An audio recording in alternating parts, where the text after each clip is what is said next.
यह कहानी इंसानों की है। यह कहानी जानवरों की भी है। यह कहानी हमारे ही आसपास की है। यह कहानी एक ऐसे बैंक की जो शहर के लोगों के बुरे वक्त का फायदा उठाकर उन्हें ऊंचे ब्याज पर लोन देता और लोन पूरी ना होने की स्थिति में उन लोगों के घरों को जब्त कर लेता। इस बैंक को लोकल गुंडे चलाते थे। इसकी कहीं और कोई ब्रांच नहीं थी। इसका सारा रिकॉर्ड भी यही था। शहर का हर गरीब इस बैंक से परेशान था। पर वह कहते हैं ना कि कभी ना कभी ऊंट पहाड़ के नीचे आता है। कुछ ऐसा ही सी कहानी में भी होगा। इस कहानी की शुरुआत एक सुबह से होती है जब बैंक के दरवाजे खुल रहे हैं। तभी में दरवाजे के सामने एक मनुष्य के आकार का मेंढक खड़ा हुआ है।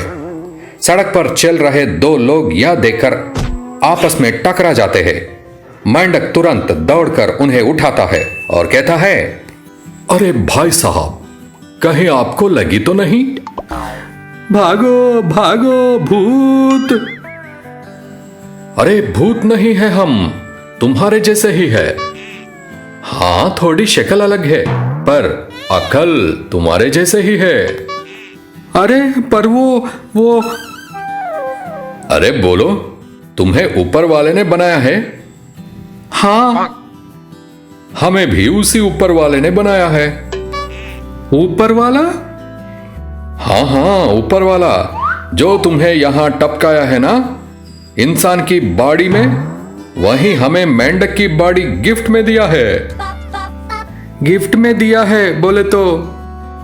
अरे भाई साहब, मेंढक जमीन में चलता है, बोलो हाँ। हाँ, और मेंढक पानी के अंदर भी रह सकता है, बोलो हाँ। हाँ, तो यह बॉडी भगवान का गिफ्ट हुई कि नहीं, बोलो हाँ। अरे भाई हाँ, पर यह तो बताइए कि आप हमारे शहर कैसे आए और क्यों आए? हम तुम्हारे शहर इन्हीं दो पैरों पर फुदकते हुए आए हैं और तुम्हें इस बैंक से मुक्ति दिलाने आए। क्या बात कर रहे हो भैया? अगर तुम ऐसा कर दो तो पूरा शहर तुम्हारा एहसान मानेगा। बिल्कुल करेंगे, इसी खातिर तो आए हैं हम। तुम बस ऐसा करो कि शहर में जिन जिन लोगों को इस बैंक ने परेशान किया है उन्हें सब इसी रोड में बुला लो जल्दी से। ठीक है मालिक, जैसा आप कहे। ऐसा कहकर मेंढक अपना बैग लेकर बैंक के अंदर चले जाता है। जैसे ही मेंढक बैंक के अंदर आता है, सभी की आंखें फटी की फटी रह जाती है। किसी के हाथ से फाइल गई जाती है तो किसी के हाथ से चाय की प्याली गिर जाती है। यही नहीं, लोग मेंढक की तरह इतने ध्यान से देख रहे होते हुए कि वे आपस में टकराने लगते हैं। तभी बैंक का मैनेजर मेंढक से बोलता है, what can I do for you?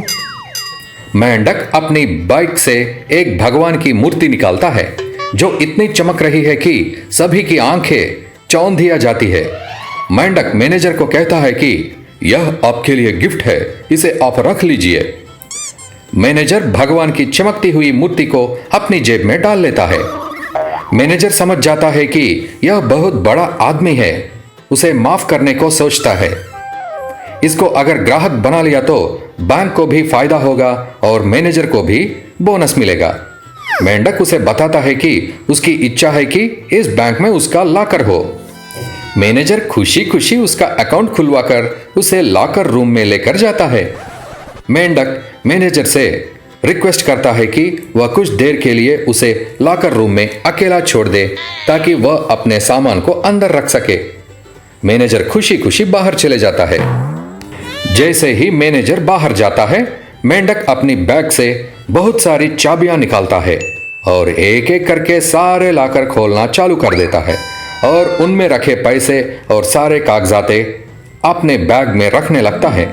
यही नहीं, वह अपने लॉकर में एक टाइम बम रख देता है जिसका टाइमर 30 मिनट बाद का होता है। कुछ देर बाद जब उसका काम हो जाता है तो वह मैनेजर को बाय बाय कहकर बाहर निकल जाता है। बाहर उसका इंतजार आधे शहर की जनता कर रही है। मेंढक बाहर आकर देखता है कि आदमी ने अपना काम किया है और बैंक के मारे सभी लोगों को सामने खड़ा किया है।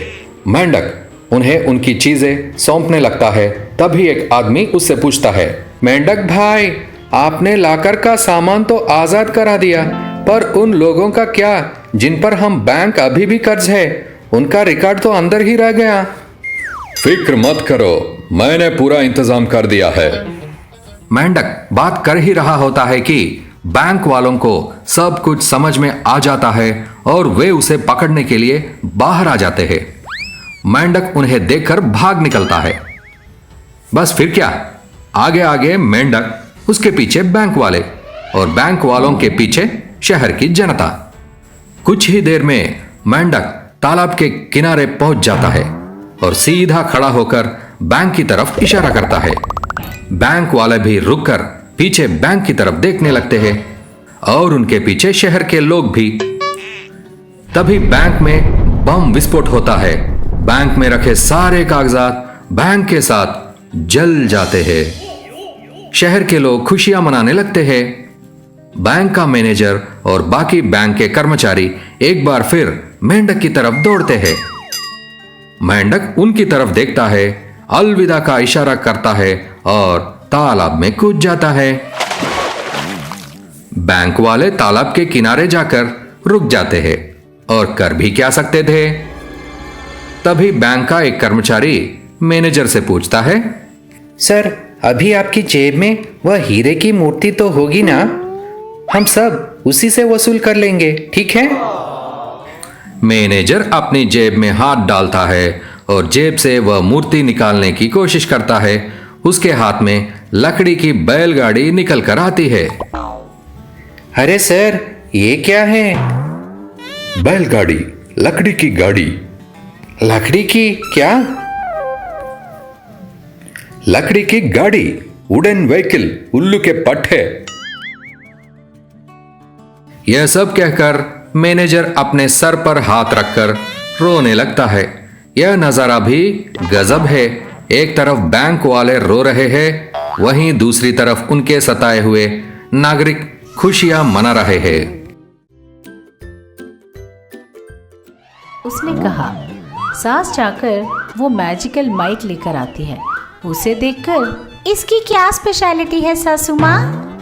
इस पर 2 बटन हैं, देखा तूने? वो पीली बटन है ना, उसे दबाने से तुम माइक में जितना भी खराब गाना गाओगी, लोगों को उतना ही अच्छा सुनाई देगा। और लाल वाला बटन, उसे दबाकर तुम अगर बात करोगी तो लाउड स्पीकर की कोई जरूरत नहीं पड़ेगी। अरे सासू माँ, ये तो बहुत बढ़िया है। लाइए लाइए, अभी जाकर सारी सब्जियाँ बेच आती हूँ। ऐसा बोलकर वो उस माइक को ले जाकर सारी सब्जियाँ बेचकर अपने घर पहुँचती।